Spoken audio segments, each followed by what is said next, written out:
What is electron? An atom's nucleus is made up of electrons, protons, and neutrons. A negatively charged subatomic particle known as an electron can either be free or attached to an atom, not bound. There are several ways in which electrons differ from the other particles. They have a mass that is considerably less, exist outside of the nucleus, and behave like waves.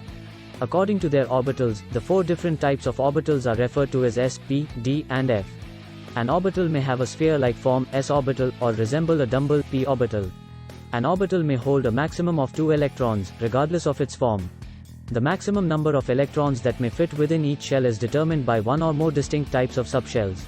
Electrons are drawn to the most stable objects. Determine how many electrons the shell can hold in total.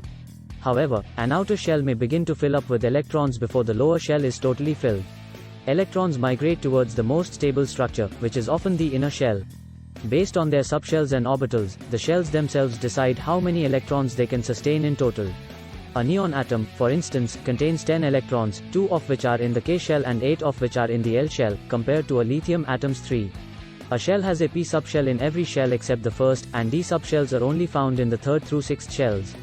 Electrons in semiconductor materials move current by hopping from atom to atom. Electrons in semiconductor materials bounce from atom to atom when they transition from the negative to positive electric poles, which causes current to flow. The charge of one electron, denoted by the letter A, is around 624 by 1018 electrons.